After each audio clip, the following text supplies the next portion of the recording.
Welcome to commerce classes. BCom or BBA ಸ್ಟೂಡೆಂಟ್ಸ್ಗೆ manufacturing account, ನಾವು financial accounting ಅಲ್ಲಿ manufacturing account ಅನ್ನೋ ಒಂದು ಚಾಪ್ಟರ್ ಕೂಡ ಕಲಿತಾ ಹೋಗ್ತೀವಿ. ಸೊ ನಮಗೆ ಇಲ್ಲಿ ಮ್ಯಾನುಫ್ಯಾಕ್ಚರಿಂಗ್ ಅಕೌಂಟ್ ಮೇಲೆ ಪ್ರಾಬ್ಲಮ್ಸ್ ನ ಕೇಳ್ತಾರೆ. Manufacturing account, trading and profit and loss account and balance sheet prepare ಮಾಡೋದಾಗಿರ್ಬೋದು, ಅಥವಾ 5 ಮಾರ್ಕ್ಸ್ಗೆ ನಿಮಗೆ ಮ್ಯಾನುಫ್ಯಾಕ್ಚರಿಂಗ್ ಅಕೌಂಟ್ ಈ ಒಂದು ಕ್ವಶನ್ ಅನ್ನ ಕೇಳ್ತಾ ಹೋಗ್ತಾರೆ. ಸೊ ಮ್ಯಾನುಫ್ಯಾಕ್ಚರಿಂಗ್ ಅಕೌಂಟ್ ಅಂದ್ರೆ ಏನು? ನಮ್ಗೆ first main purpose of manufacturing account ನ ಏನಕ್ಕೆ ಕ್ರಿಯೇಟ್ ಮಾಡಬೇಕು, ಮ್ಯಾನುಫ್ಯಾಕ್ಚರಿಂಗ್ ಅಕೌಂಟ್ ಅಂದ್ರೆ ಏನು ಅನ್ನೋದು ಗೊತ್ತಾದ್ರೆ ಮಾತ್ರ ನಾವು ಮ್ಯಾನುಫ್ಯಾಕ್ಚರಿಂಗ್ ಅಕೌಂಟ್ ಬಗ್ಗೆ ಒಂದು ಐಡಿಯಾ ಸಿಗುತ್ತೆ. ಅದಲ್ಲದೆ ಡೈರೆಕ್ಟ್ ನಾವ್ ಏನಾದ್ರೂ ಪ್ರಾಬ್ಲಮ್ ಹೋದ್ರೆ ನಮ್ಗೆ ಅದ್ರ ಬಗ್ಗೆ ಯಾವುದೇ ಒಂದು ಇಂಟ್ ಕೂಡ ಇಲ್ದೇನೆ ನಾವು ಆ ಪ್ರಾಬ್ಲಮ್ ನ ಮಾಡೋದು ಕಷ್ಟ ಆಗುತ್ತೆ. ಸೊ ಫಸ್ಟ್ ನಾವು ಮ್ಯಾನುಫ್ಯಾಕ್ಚರಿಂಗ್ ಅಕೌಂಟ್ ಅಂದ್ರೆ ಏನು ಅಂತ ಮೀನಿಂಗ್ ಅನ್ನ ನೋಡೋಣ. Manufacturing account is a financial record of all the cost and expenses incurred in the production of goods for an manufacturing business. ಅಂದ್ರೆ ಯಾವುದೋ ಒಂದು ಗೂಡ್ಸ್ ರಾ ಮೆಟೀರಿಯಲ್ಸ್ ಇರುತ್ತಲ್ಲ, ಆ ರಾ ಮೆಟೀರಿಯಲ್ ಅನ್ನ ಫಿನಿಶ್ಡ್ ಗೂಡ್ಸ್ ಆಗಿ ನಾವು ಅದನ್ನ ಮ್ಯಾನುಫ್ಯಾಕ್ಚರಿಂಗ್ ಮಾಡ್ತಾ ಇದೀವಿ. ಆ ಒಂದು ಪ್ರೋಸೆಸ್ ಅಲ್ಲಿ ನಮ್ಗೆ ಯಾವ್ಯಾವ್ದೆಲ್ಲ, ಆ ಒಂದು ಪ್ರೋಸೆಸ್ ಅಲ್ಲಿ ಏನೇನೆಲ್ಲ ಒಂದು ಕಾಸ್ಟ್ ಆಗಿರ್ಬೋದು ಅಥವಾ ಯಾವ್ಯಾವ್ದೆಲ್ಲ ಎಕ್ಸ್ಪೆನ್ಸಸ್ ಆಗಿದೆ, ಎಷ್ಟು ಎಕ್ಸ್ಪೆನ್ಸಸ್ ಆಗಿದೆ ಅಂತ ನಾವು ಫೈಂಡ್ ಔಟ್ ಮಾಡೋದಕ್ಕೋಸ್ಕರ ಮ್ಯಾನುಫ್ಯಾಕ್ಚರಿಂಗ್ ಅಕೌಂಟ್ ಅನ್ನ ಪ್ರಿಪೇರ್ ಮಾಡ್ತೀವಿ. ಮ್ಯಾನುಫ್ಯಾಕ್ಚರಿಂಗ್ ಅಕೌಂಟ್ ಅಂದ್ರೆ ಇದೊಂದು ಫೈನಾನ್ಷಿಯಲ್ ರೆಕಾರ್ಡ್ ಆಗಿರುತ್ತೆ. ಏನನ್ನ ರೆಕಾರ್ಡ್ ಮಾಡ್ತೀವಿ? Cost and expenses incurred in the production. ನಾವು ಒಂದು ಪ್ರೊಡಕ್ಷನ್ ಅನ್ನ ಮಾಡುವಾಗ, ಫಿನಿಶ್ಡ್ ಗೂಡ್ಸ್ ಅನ್ನಾಗಿ ನಾವು ಮಾಡುವಾಗ ಯಾವ್ಯಾವ್ದೆಲ್ಲ ಕಾಸ್ಟ್ ಆಗಿ ಎಕ್ಸ್ಪೆನ್ಸಸ್ ಇನ್ಕರ್ಡ್ ಆಗುತ್ತೆ ಅದನ್ನ ನಾವು ಮ್ಯಾನುಫ್ಯಾಕ್ಚರಿಂಗ್ ಅಕೌಂಟ್ ಅಲ್ಲಿ ತೋರಿಸ್ತೀವಿ. Main purpose of manufacturing account, ಮುಖ್ಯ ಉದ್ದೇಶ ಏನು, ನಮ್ಗೆ ಏನಕ್ಕೋಸ್ಕರ ಮ್ಯಾನುಫ್ಯಾಕ್ಚರಿಂಗ್ ಅಕೌಂಟ್ ಬೇಕು? Determine the manufacturing cost of finished goods. ಒಂದು ಫಿನಿಶ್ಡ್ ಗೂಡ್ಸ್ ಆಗಿದೆ, ಒಂದು ನಾವು ಯೂಸ್ ಮಾಡುವ ಒಂದು ಪ್ರಾಡಕ್ಟ್ ಆಗಿದೆ ಅಂದ್ರೆ ಅದಕ್ಕೆ ಎಷ್ಟು ಕಾಸ್ಟ್ ಆಗಿದೆ ಅನ್ನೋದನ್ನ ನಾವು ಡಿಟರ್ಮೈನ್ ಮಾಡೋದಕ್ಕೆ, ಫೈಂಡ್ ಔಟ್ ಮಾಡೋದಕ್ಕೆ ನಮ್ಗೆ ಮ್ಯಾನುಫ್ಯಾಕ್ಚರಿಂಗ್ ಅಕೌಂಟ್ ಬೇಕು. ಹಾಗೇನೆ to evaluate the efficiency and profitability of finished goods. ಒಂದು ಫಿನಿಶ್ಡ್ ಗೂಡ್ಸ್ ಏನಿದೆ ಅದ್ರ ಎಫಿಷಿಯನ್ಸಿ ಎಷ್ಟಿದೆ, ಎಷ್ಟು ಪ್ರಾಫಿಟ್ ಆಗುತ್ತೆ ಅದನ್ನ ಇವ್ಯಾಲ್ಯೂಯೇಟ್ ಮಾಡೋದಕ್ಕೆ ನಮಗೆ ಮ್ಯಾನುಫ್ಯಾಕ್ಚರಿಂಗ್ ಅಕೌಂಟ್ ಹೆಲ್ಪ್ ಮಾಡುತ್ತೆ. ಯಾವ ರೀತಿ ಹೆಲ್ಪ್ ಮಾಡುತ್ತೆ? ಯಾವುದೋ ಒಂದು ಗೂಡ್ಸ್ ಅನ್ನ ನಾವು ಪ್ರೊಡಕ್ಷನ್ ಮಾಡಿದೀವಿ ಅಂತ ಹೇಳಿದಾಗ ಆ ಪ್ರೊಡಕ್ಷನ್ ಆಗಿರೋ ಗೂಡ್ಸ್ ಇಂದು ಕಾಸ್ಟ್ ಗೊತ್ತಿಲ್ದಲೆ ನಾವು ಅದ್ರ ಮೇಲೆ ಪ್ರಾಫಿಟ್ ಅನ್ನ ಫಿಕ್ಸ್ ಮಾಡೋದಕ್ಕೆ ಆಗೋದಿಲ್ಲ. ಫಾರ್ ಎಕ್ಸಾಂಪಲ್, ಒಂದು ಗೂಡ್ಸ್ 80 ರುಪೀಸ್ ಕಾಸ್ಟ್ ಆಗಿದೆ ಅಂತ ಅನ್ಕೊಳ್ಳೋಣ. ಅದನ್ನ ಪ್ರೊಡಕ್ಷನ್ ಮಾಡೋದಕ್ಕೆ ನಾವ್ ಅದನ್ನ ಸೇಲ್ ಮಾಡುವಾಗ 80 ರುಪೀಸ್ಗೆನೆ ಸೇಲ್ ಮಾಡ್ತೀವಾ? ಇಲ್ಲ, ನಮ್ಗೆ ಪ್ರಾಫಿಟ್ ಬೇಕಲ್ವಾ. ನಾವು 80 ರುಪೀಸ್ ಕಾಸ್ಟ್ ಆಗಿದೆ ಅಷ್ಟಕ್ಕೆ ಸೇಲ್ ಮಾಡಿದ್ರೆ ನಾವು ಪ್ರೊಡಕ್ಷನ್ ಮಾಡಿ ಏನ್ ಬಂತು? ಯಾವುದೇ ಒಂದು ಪ್ರಾಫಿಟ್ ಇರೋದಿಲ್ಲ ಅಲ್ವಾ. ಸೊ ನಾವೀಗ ಇಲ್ಲಿ ಒಂದು 20 ರುಪೀಸ್ ಪ್ರಾಫಿಟ್ ಅನ್ನ ಆಡ್ ಮಾಡ್ತೀವಿ. ಈ ಪ್ರಾಫಿಟ್ ಆಡ್ ಮಾಡಿದಾಗ ನಾವು ಎಷ್ಟಕ್ಕೆ ಸೇಲ್ ಮಾಡ್ತೀವಿ? 100 ರುಪೀಸ್ಗೆ ನಾವು ಆ ಗೂಡ್ಸ್ ಅನ್ನ ಸೇಲ್ ಮಾಡ್ತೀವಿ. ಸೊ ಆ ಒಂದು ಫಿನಿಶ್ಡ್ ಗೂಡ್ಸ್ ನ ಎಫಿಷಿಯನ್ಸಿ ಅಥವಾ ಪ್ರಾಫಿಟಬಿಲಿಟಿ ನಾವು ಫಿಕ್ಸ್ ಮಾಡೋದಕ್ಕೆ ನಮ್ಗೆ ಅದ್ರ ಕಾಸ್ಟ್ ಎಷ್ಟು ಅಂತ ಬೇಕಾಗುತ್ತೆ. ಮ್ಯಾನುಫ್ಯಾಕ್ಚರಿಂಗ್ ಅಕೌಂಟ್ ನಮ್ಗೆ ಹೆಲ್ಪ್ ಆಗುತ್ತೆ. ಸೊ ಈಗಿಷ್ಟು ನಮಗೆ ಗೊತ್ತಾಯ್ತು, ಮ್ಯಾನುಫ್ಯಾಕ್ಚರಿಂಗ್ ಅಕೌಂಟ್ ಅಂದ್ರೆ ಒಂದು ಐಡಿಯಾ ಸಿಕ್ತು. Next, format of manufacturing account. ಒಂದು ಪ್ರಾಬ್ಲಮ್ ನ ಸ್ಟಾರ್ಟ್ ಮಾಡೋದಕ್ಕೂ ಮುಂಚೆ ಅದ್ರ ಫಾರ್ಮೇಟ್ ಯಾವ ರೀತಿ ಇರುತ್ತೆ ಅಥವಾ ಫಾರ್ಮ ಯಾವ ರೀತಿ ಇರುತ್ತೆ. ಈಗ ಇದರಲ್ಲಿ 4 ಕಾಲಮ್ಸ್ ಬರುತ್ತೆ.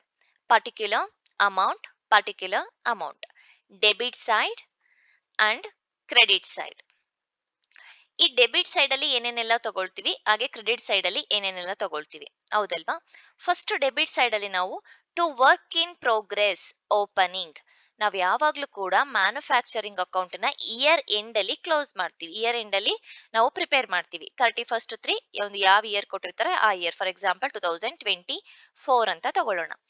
ಹಾಗೆ ವರ್ಕ್ ಇನ್ ಪ್ರೋಗ್ರೆಸ್ ಓಪನಿಂಗ್ ಅಂತ ಹೇಳಿದ್ರೆ 1/4/2023 ಇಲ್ಲಿ ಯಾವುದೋ ಒಂದು ವರ್ಕ್ ಪ್ರೋಗ್ರೆಸ್ ಅಲ್ಲಿ ಇತ್ತು, ಇನ್ನು ಕಂಪ್ಲೀಟ್ ಆಗಿರ್ಲಿಲ್ಲ. ಆ ವರ್ಕ್ ಕೂಡ ನಾವಿಲ್ಲಿ ತಗೋಬೇಕಾಗುತ್ತೆ. To working progress opening date ಅಲ್ಲಿ ಯಾವ ಒಂದು ವರ್ಕ್ ಪ್ರೋಗ್ರೆಸ್ ಅಲ್ಲಿ ಇತ್ತು ಆ ಒಂದು ಅಮೌಂಟ್ ಅನ್ನ ನಾವಿಲ್ಲಿ ತಗೊಳ್ತೀವಿ. ಹಾಗೆ ಟು ರಾ ಮೆಟೀರಿಯಲ್ ಕನ್ಸ್ಯೂಮರ್ಡ್ ಅಂದ್ರೆ ಎಷ್ಟು ರಾ ಮೆಟೀರಿಯಲ್ ನ ನಾವು ಯೂಸ್ ಮಾಡ್ಕೊಂಡಿದೀವಿ ಅಂತ. ಯಾವ ರೀತಿ ಸಿಗುತ್ತೆ? ಒಂದು opening stock of raw material ಎಷ್ಟಿತ್ತು ಅದಕ್ಕೆ ಹೊಸದಾಗಿ ಪರ್ಚೇಸ್ ಮಾಡಿರೋಂತ ರಾ ಮೆಟೀರಿಯಲ್ ನ ಆಡ್ ಮಾಡ್ತೀವಿ. Add purchase of raw material and less closing stock of raw material. ಆ ಇಯರ್ ಕೊನೆಯಲ್ಲಿ ಎಷ್ಟು ರಾ ಮೆಟೀರಿಯಲ್ ಇದೆ ಅದನ್ನ ಲೆಸ್ ಮಾಡ್ತೀವಿ. ಆಗ ನಮ್ಗೆ ನಾವು ಎಷ್ಟು ರಾ ಮೆಟೀರಿಯಲ್ ನ ಯೂಸ್ ಮಾಡ್ಕೊಂಡಿದೀವಿ ಅಂತ ಗೊತ್ತಾಗುತ್ತೆ, ಹೌದಲ್ವಾ. ಸೊ ಓಪನಿಂಗ್ ಸ್ಟಾಕು, ಹೊಸದಾಗಿ ಪರ್ಚೇಸ್ ಮಾಡಿರೋ ರಾ ಮೆಟೀರಿಯಲ್, ಕೊನೆ ವರ್ಷದ ಕೊನೆಯಲ್ಲಿ ಉಳಿದಿರುವಂತಹ ಒಂದು ರಾ ಮೆಟೀರಿಯಲ್ಸ್, ಆ ಅಮೌಂಟ್ ನ ನಾವು ತಗೊಳ್ತೀವಿ. ನೆಕ್ಸ್ಟ್, ಮ್ಯಾನುಫ್ಯಾಕ್ಚರಿಂಗ್ ಮಾಡುವಾಗ ಯಾವ್ಯಾವ್ದೆಲ್ಲ ಡೈರೆಕ್ಟ್ ಎಕ್ಸ್ಪೆನ್ಸಸ್ ಆಗಿದೆ, ಸೊ ಆ ಒಂದು ಡೈರೆಕ್ಟ್ ಎಕ್ಸ್ಪೆನ್ಸಸ್ ನ ಇಲ್ಲಿ ತಗೊಳ್ತೀವಿ. To direct or productive wages, productive ಮಾಡೋದಕ್ಕೆ ಆ ಒಂದು ವೇಜಸ್ ಅನ್ನ ಕೊಡ್ತಾ ಇರೋದು, ಸೊ ಆ ಅಮೌಂಟ್ ಅನ್ನ ತಗೋಬೇಕು. Next, to factory overheads. Factory overheads ಅಂದ್ರೆ ಒಂದು ಪ್ರೊಡಕ್ಷನ್ ಮಾಡುವಾಗ ಫ್ಯಾಕ್ಟರಿಯಲ್ಲಿ ಆಗುವಂತಹ ಖರ್ಚುಗಳಾಗಿರ್ಬೋದು, ಪವರ್ ಅಂಡ್ ಫ್ಯೂಯಲ್ ಆಗಿರ್ಬೋದು. ಒಂದು ಗೂಡ್ಸ್ ಅನ್ನ ನಾವು ಪ್ರೊಡಕ್ಷನ್ ಮಾಡ್ತಾ ಇದೀವಿ ಅಂದ್ರೆ ಅದಕ್ಕೆ ಪವರ್ ಬೇಕು ಅಥವಾ ಫ್ಯೂಯಲ್ ಬೇಕು. ರಿಪೇರ್ಸ್ ಆಫ್ ಪ್ಲಾಂಟ್ ಆಗಿರ್ಬೋದು, ಒಂದು ಪ್ಲಾಂಟ್ ಅಂಡ್ ಮೆಷಿನರಿ ಯಾವುದೋ ಯೂಸ್ ಮಾಡ್ಕೊಂಡು ನಾವು ಒಂದು ಗೂಡ್ಸ್ ಅನ್ನ ಪ್ರೊಡ್ಯೂಸ್ ಮಾಡ್ತಾ ಇದೀವಿ. ಆ ಪ್ರೊಡಕ್ಷನ್ ಮಾಡುವಾಗ ಪ್ಲಾಂಟ್ ಕೆಟ್ಟೋಗುತ್ತೆ, ರಿಪೇರಿ ಆಗುತ್ತೆ, ಆಗ ನಾವು ಅದನ್ನ ರಿಪೇರ್ ಮಾಡಿಸ್ಬೇಕಲ್ಲ, ಆ ಒಂದು ರಿಪೇರ್ ಚಾರ್ಜಸ್ ಆಗಿರ್ಬೋದು. ಡೆಪ್ರಿಸಿಯೇಷನ್ ಆನ್ ಪ್ಲಾಂಟ್, ಆ ಫ್ಯಾಕ್ಟರಿಗೆ ಕಟ್ಟುವಂತಹ ಒಂದು ರೆಂಟ್, ನಾವು ರೆಂಟ್ ಕಟ್ಟದಲೇನೆ ನಮಗೆ ಆ ಫ್ಯಾಕ್ಟರಿ ಜಾಗ ಸಿಗೋದಿಲ್ಲ, ಪ್ರೊಡಕ್ಷನ್ ಮಾಡೋದಕ್ಕಾಗೋದಿಲ್ಲ ಅಲ್ವಾ, ಇದು ಕೂಡ ಒಂದು ಡೈರೆಕ್ಟ್ ಫ್ಯಾಕ್ಟರಿ ಎಕ್ಸ್ಪೆನ್ಸಸ್ ಆಗಿರುತ್ತೆ. ಸೊ ನಾವು ರೆಂಟ್ ಅನ್ನ ತಗೊಳ್ತೀವಿ. ಈ ಟೋಟಲ್ ಅಮೌಂಟ್ ಏನಾಗುತ್ತೆ, ಫ್ಯಾಕ್ಟರಿ ಓವರ್ ಹೆಡ್ಸ್ ಆಗುತ್ತೆ. ಯಾವುದೇ ಒಂದು ಡೈರೆಕ್ಟ್ ಆಗಿ ಇರುವಂತ ಮ್ಯಾನುಫ್ಯಾಕ್ಚರ್ಗೆ ರಿಲೇಟೆಡ್ ಆಗಿರೋ ಎಕ್ಸ್ಪೆನ್ಸಸ್ ನ ನಾವು ಈ ಡೆಬಿಟ್ ಸೈಡ್ ಅಲ್ಲಿ ತಗೊಳ್ತೀವಿ. ನೆಕ್ಸ್ಟ್, ಕ್ರೆಡಿಟ್ ಸೈಡ್ ಅಲ್ಲಿ ಏನ್ ತಗೊಳ್ತೀವಿ, by work in progress closing. ಆ ಒಂದು ಇಯರ್ ಎಂಡಿಂಗ್ ಅಲ್ಲಿ ಯಾವ್ದಾದ್ರು ವರ್ಕ್ ಪ್ರೋಗ್ರೆಸ್ ಅಲ್ಲಿದ್ರೆ ಆ ವರ್ಕ್ ಇನ್ ಪ್ರೋಗ್ರೆಸ್ ನು ಕೂಡ ನಾವು ತೋರಿಸ್ಬೇಕು. ಹಾಗೇನೆ ಸೇಲ್ ಆಫ್ ಸ್ಕ್ರಾಪ್ ಅನ್ನ ನಾವು ಸೇಲ್ ಮಾಡಿರೋಂಥದ್ದು. ಹಾಗೆ by cost of production of finished goods, ಒಂದು ಬ್ಯಾಲೆನ್ಸಿಂಗ್ ಫಿಗರ್ ಅಮೌಂಟ್ ಏನ್ ಬರುತ್ತೆ, ಈ ಡೆಬಿಟ್ ಸೈಡ್ ನ ಟೋಟಲ್ ಮಾಡಿ ಈಗ ನಾವೆರಡು ಸೈಡ್ ಹಾಕ್ತಿವಿ, ಆ ಟೋಟಲ್ ಇಂದ ನಾವು ಎರಡನ್ನ ಲೆಸ್ ಮಾಡಿದಾಗ ನಮ್ಗೆ ಒಂದು ಬ್ಯಾಲೆನ್ಸಿಂಗ್ ಫಿಗರ್ ಸಿಗುತ್ತೆ ಅಲ್ಲ, ಇದು cost of production finished goods ಆಗಿರುತ್ತೆ.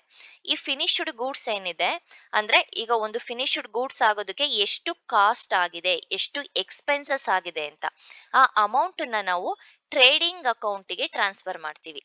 Transfer to trading account. ನಾವು ನೆಕ್ಸ್ಟ್ ಕೆಳಗಡೆ ಟ್ರೇಡಿಂಗ್ ಅಕೌಂಟ್ ಅನ್ನ ಪ್ರಿಪೇರ್ ಮಾಡ್ತೀವಿ ಅಲ್ವಾ, ಆಗ ನಾವು ಅಲ್ಲಿಗೆ ಟ್ರೇಡಿಂಗ್ ಅಕೌಂಟ್ ಗೆ ಟ್ರಾನ್ಸ್ಫರ್ ಮಾಡುವಂತದ್ದು.